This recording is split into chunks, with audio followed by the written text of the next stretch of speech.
Oke. Satu, dua,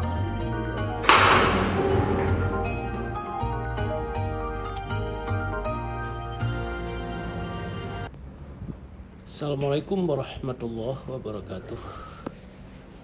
Kali ini kita akan menyaksikan in-house training di Impact Fracture Research Center Teknik Mesin USU.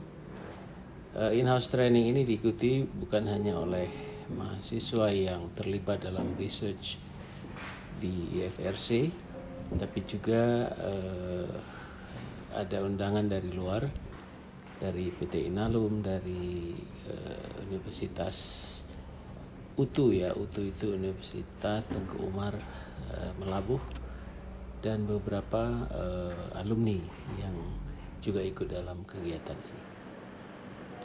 Saya awali dengan lecture tentang bagaimana konsep pembebanan statik dan impact, dan bagaimana melihat kegagalan satu struktur. Selamat menyaksikan. Oke. Saya mulai dengan pertanyaan. Pernah dengar beban statik, beban impact? Pernah dengar ya? Beban statik apa, beban impact apa? Dari Inalum bisa, apa itu beban statik yang adik-adik tahu?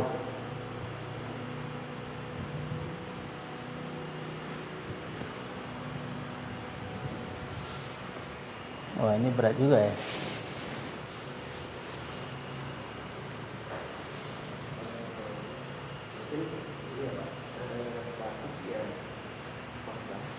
Konstan, bebannya konstan ya.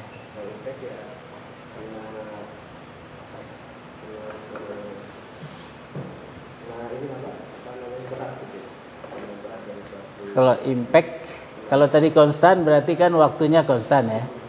Artinya pada saat yang sama bebannya tetap gitu ya. Atau kecepatannya tetap. Nah, jadi kalau kita meletakkan ini statik apa bukan? Statik kan? Ini saya letakkan di sini, beban statik. Ada bola pingpong? Bola pingpong ada? Kan hari ini ada bat pingpong. Tapi kalau ini saya angkat dan saya jatuhkan ke meja, apa yang terjadi? Bebannya jadi impact atau statik? Ya.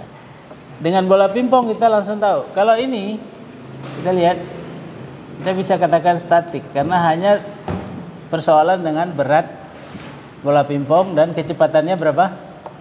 0. Tapi kalau ini saya jatuhkan dari sini, ada bunyi ya. Bunyi itu hanya respon ya, salah satu respon. Ya, sama seperti gesek kan respon. Nah, jadi berapa kecepatan ketika bola pingpong ini mencapai dasar, dalam hal ini meja, ya, itu hukum kesetimbangan energi ya. Energi apa? Energi kinetik dan energi potensial. Nah, ketika di sini energi kinetiknya berapa? Ya, ini tetap kan 0. Tapi energi potensialnya MGH, massa kali gravitasi. Tapi ketika di sini energi potensialnya berapa? 0 karena hanya 0.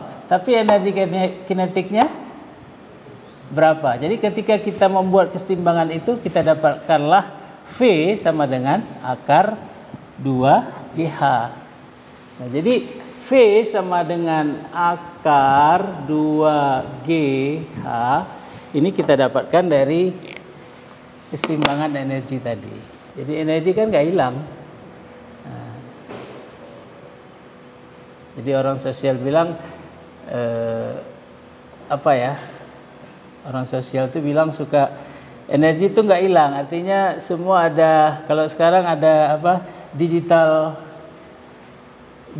record ya, Bisa di-track. Apa yang sudah dikatakan itu bisa di-track. Orang baru percaya dengan adanya malaikat yang mencatat apa? Baik dan buruk. Karena ini tercatat dengan digital gitu. Jadi ini yang terjadi adalah beban impact. Kalau ini saya jatuhkan, apa yang terjadi?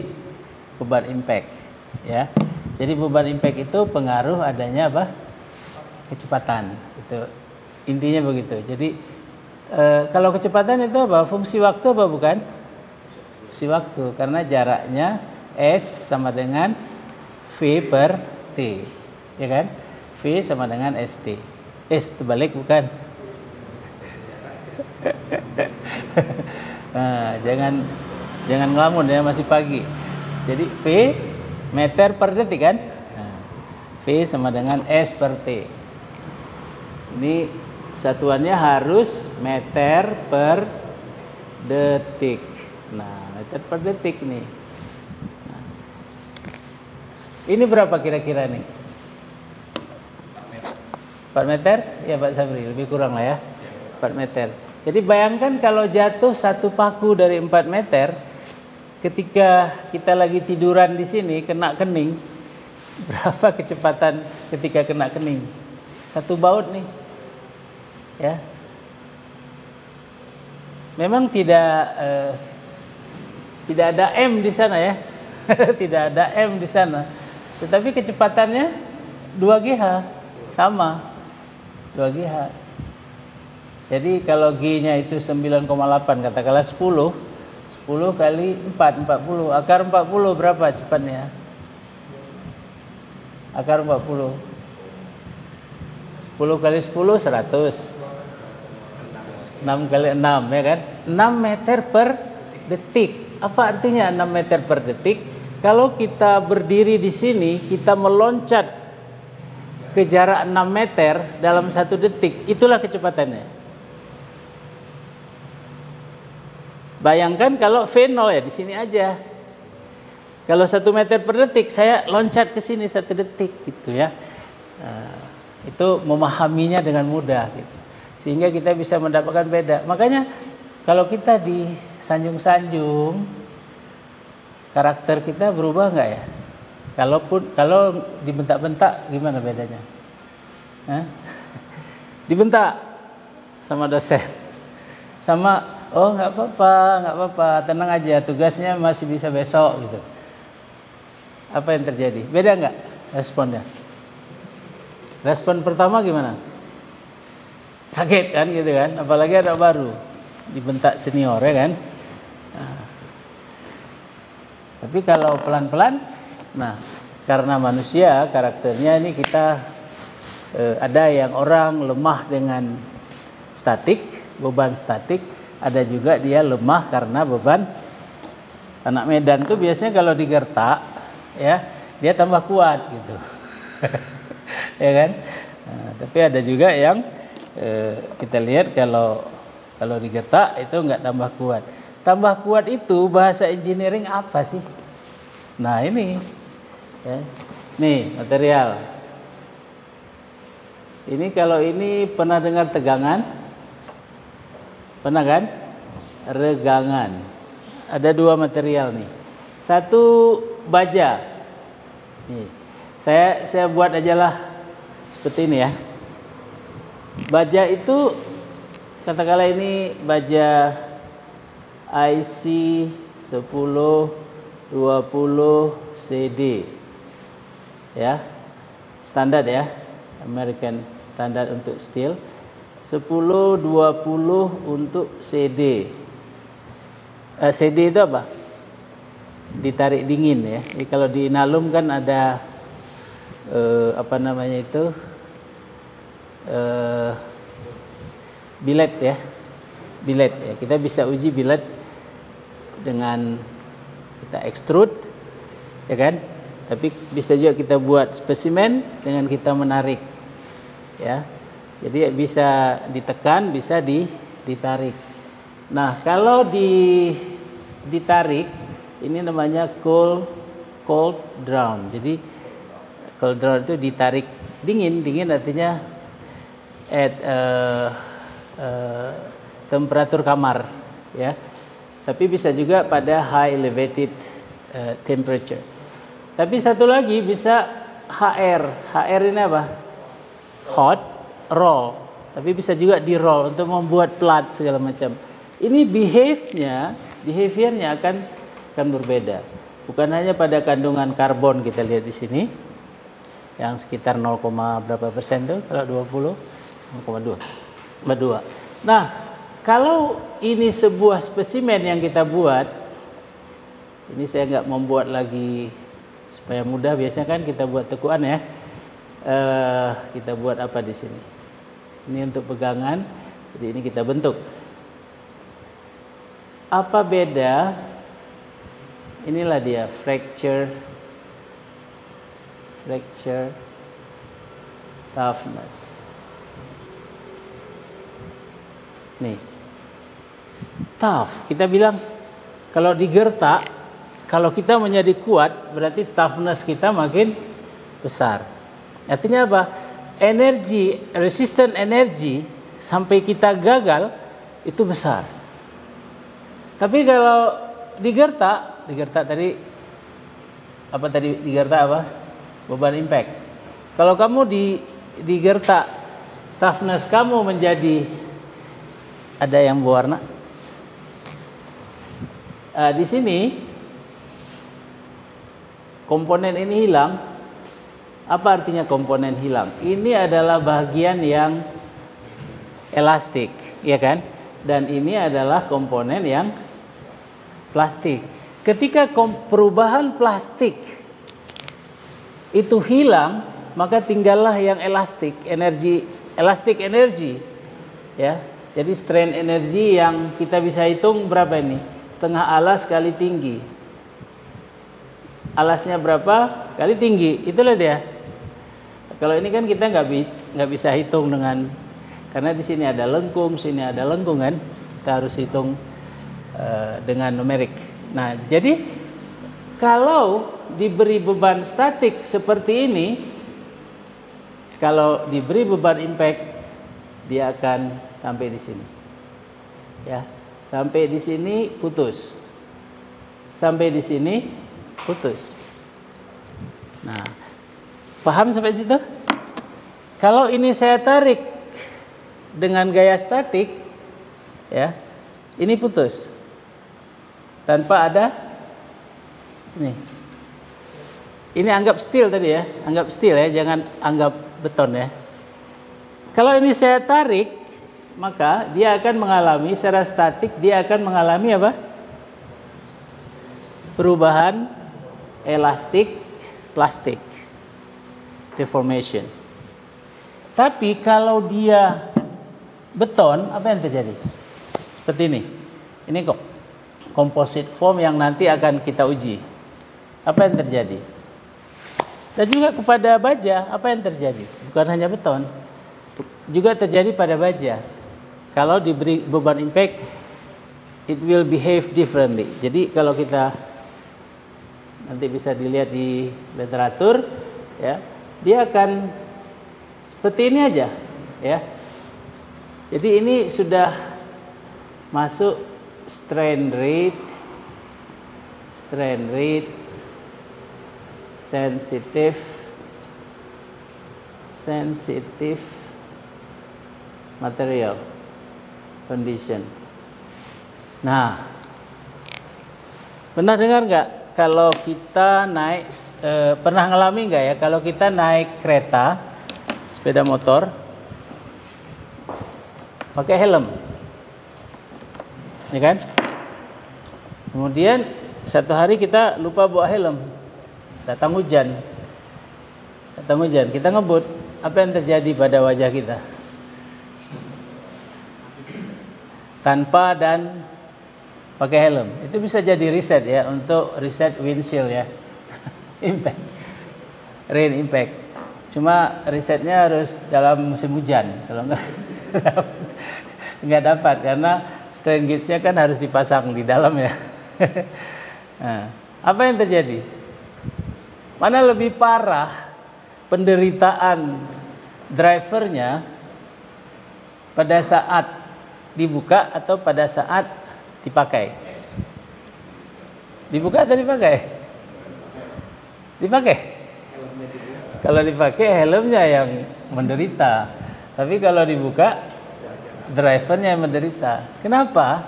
Karena butiran-butiran air itu pada kecepatan tinggi dia berubah, ya, dia berubah sifatnya, udah jadi seperti pasir. Itu yang disebut dengan rain impact. Di pesawat tuh bahaya. Rain impact itu bahaya. Ada satu lagi bird impact. Bird impact. Ini Pak, ini pasti udah belajar banyak ini riset Pak Sabri. Bird impact itu apabila pesawat kemudian ada burung, sekawanan burung, salah satu itu menghantam sudu. Apa yang terjadi? Ini kalau patah apa yang terjadi? Itu banyak kecelakaan, pesawat terbang jatuh karena bird impact. Oleh karena itu bisa disimulasikan kapan burung-burung itu ya terbang atau bermigrasi dari satu tempat ke tempat lain. Itu sudah diperhitungkan, sama seperti kapal memperhitungkan kapan bongkahan es seperti Titanic itu ya berada di satu tempat gitu. Nah, jadi bird impact, rain impact itu adalah contoh-contoh untuk apa yang kita sebut dengan beban impact. Saya baru bicara tentang beban ya. Jadi ini saya buat dulu tabelnya. Jadi dari awal sampai akhir sebenarnya hanya ini yang saya ingin katakan, seperti pada kuliah juga. Jadi ini disturbance. Disturbance ini apa? Karakteristik atau respon boleh di sini, karakteristik. Dan ini adalah respon. Respon. Ya. Apa yang kita bicarakan dengan disturbance itu adalah P. Ya. P biasanya berhubungan dengan delta. Apa itu delta? Elongation. Kalau ini saya tarik, bayangkan kalau ini dari karet, makin besar gaya yang saya berikan, itu akan deltanya makin besar karena saya tarik. Makin besar gaya yang saya tekan, maka deltanya akan makin pendek karena kita tekan. Ditekan gini kan pendek. Nah, jadi sama seperti inilah. Ini ada batang, saya tumpuk. Ini saya berikan beban di sini. Apa yang terjadi dengan perubahan di sini? Ini akan seperti ini, sedangkan ini dia akan memanjang. Gimana ya cara membuat memanjang ya? Jadi gini aja lah tanda kita orang mekanik. Jadi saya berikan arah panah. Ini akan ke sana. Ini arah ke sini. Jadi ini mengkerut, ini memanjang. Sama halnya kalau saya tekan. Ini saya tarik, dia akan memanjang, ikut memanjang. Tapi kalau saya tekan, dia akan memendek. Ya. Nah, memendek atau memanjang itu adalah respon dari material. Jadi di sini kalau saya kasih P, bisa jadi ada delta. Delta kita bisa hitung ya, delta L per L0 katakan ya. Delta L per L0. L0 itu panjang awal. Jadi kalau gitu di sini akan kita bisa dapatkan respon epsilon. Betul nggak? Kalau begitu tegangan itu yang mana? Respon atau disturbance? Respon atau disturbance?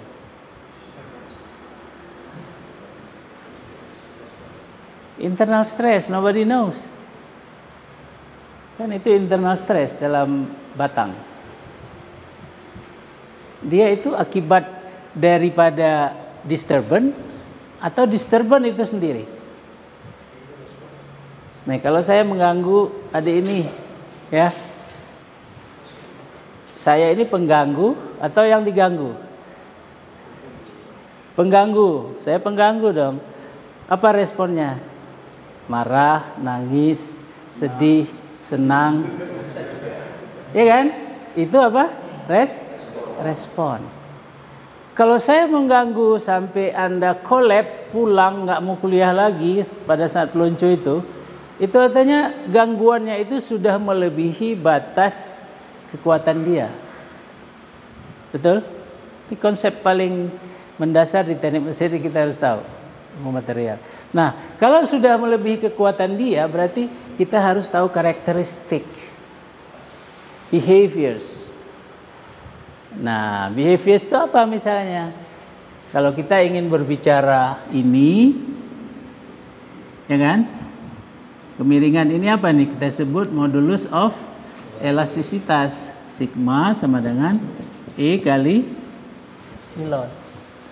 Jadi yang nanti mau diukur, ya, E kita bisa ukur dengan alat uji ini, epsilon juga kita bisa ukur. Pakai apa ngukurnya? Nah, ya, pakai apa ngukurnya? Ada alatnya.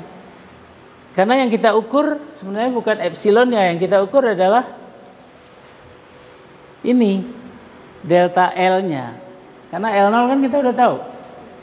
Berapa pertambahan panjang atau perpendekan yang terjadi ketika kita memberikan P. Bagaimana membedakannya dengan statik? Kalau statik, P itu konstan, ya, tidak berubah. Nih, P, ini time, ini di sini. Jadi kalau misalnya 1000, apa satuan beban? Tuh yang lagi S2, siapa namanya? Baju merah. Apa satuannya? Newton. Oke. 1000 Newton, kira-kira berapa kilo itu ya? Pak Surkani mau S3? Hah? Kali? Pagi. Jadi ya sekitar 100 kilo. Ya. Ini nggak berubah nih. Asumsi ya, walaupun bisa jadi berubah. Nah, tapi kalau kita tarik dengan kecepatan konstan, dia akan juga naik dengan kecepatan konstan sampai 1000. Kita ingin hitungkan pada 1000. Nah, tapi kalau impact, ya, nih, dia satu kurva half sine, lebih kurang seperti itu. Detailnya bisa dilihat di ilmu fracture. Nah, artinya apa? Awalnya 0, kemudian sampai kepada maksimum. Kemudian ini. Jadi kalau kita ukur nanti nanti bisa dilihat responnya. Kalau kita ukur dengan strain gauge akan meresponnya. Ya, kadang-kadang bentuknya bagus, kadang-kadang tidak, ya. Tentu kita ambil yang bagus, yang benar, ya. Nah, jadi P ini bisa statik. Satu lagi apa? Bisa impact. Satu lagi apa? P bisa cyclic. Cyclic itu apa ya? Berulang. Makanya ada fatigue impact, ya.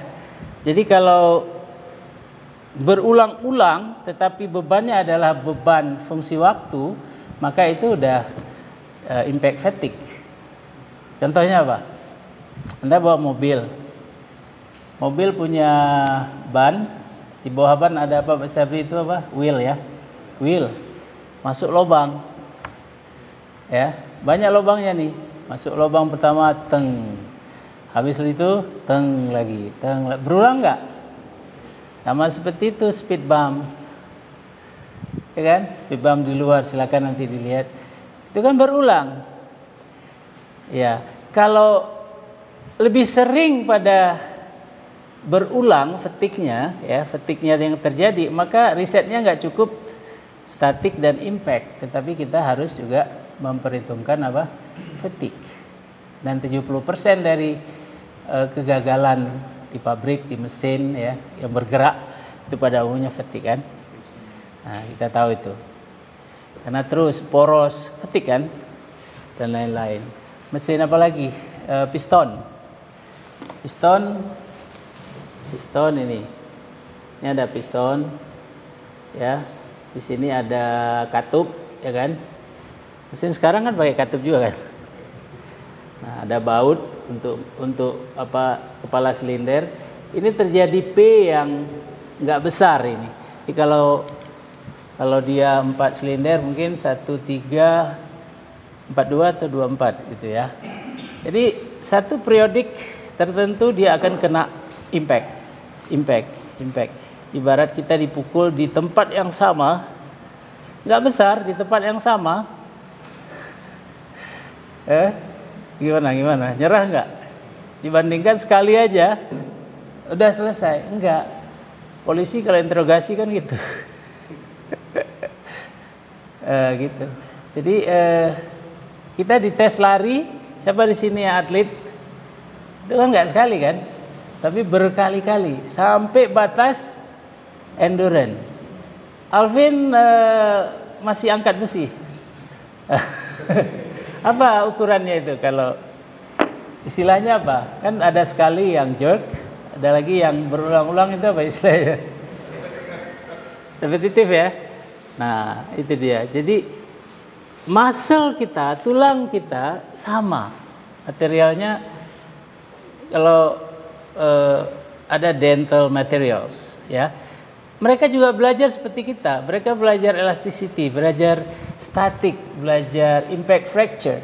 Cuma materialnya dental, dan materialnya ceramik, komposit, ya, sama itu, ilmunya sama.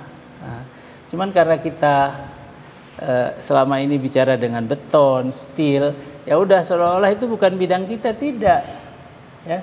Ketika kita dulu riset skull tahu skull? Tengkorak. Di sini dulu kita ada riset tengkorak, dan tengkoraknya itu masih ada di sana. Tapi jangan bayangkan itu tengkorak orang. Tengkorak orang itu ada di lab di kedokteran, lab apa namanya itu ya? Ya. Fisiologi Pokoknya saya waktu itu ngeri kali Pak Sabri. Untung saya nggak mahasiswa FK. Anak-anak kita kan di FK. Tunjukkan foto nggak berani ya. Jangan. Kebetulan lagi di bidang plastik surgery ya. Wah, ngeri kali. Nah, waktu itu saya melihat sendiri.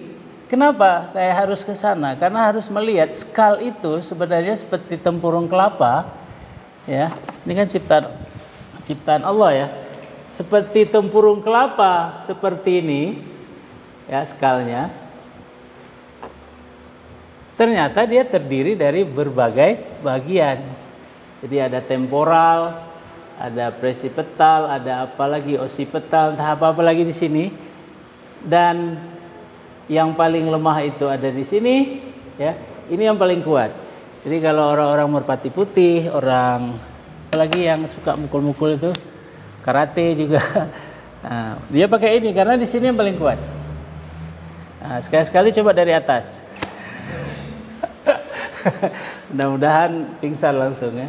Apalagi di sini. Nah, jadi ketika kita di kedokteran itu, kita ingin tahu sebenarnya apa pengganti dari material yang cocok untuk skull.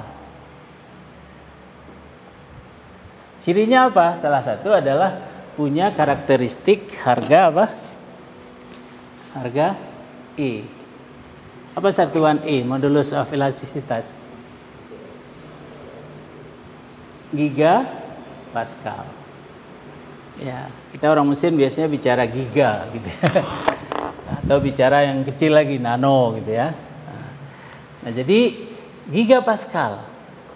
ternyata yang paling tepat itu kita harus cari material komposit. Dan ternyata itu juga komposit. Jadi dibuatlah itu Indra, sekarang udah doktor dari Unsiah, sekarang dia dosen di Politeknik Lok Sumawe. Nah, itu buat skal. Bidang apa itu jadinya? Ada mekanik, ada medik. Ya.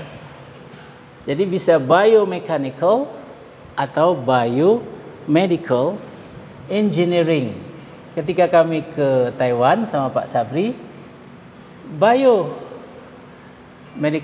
engineering itu malah di bawah teknik.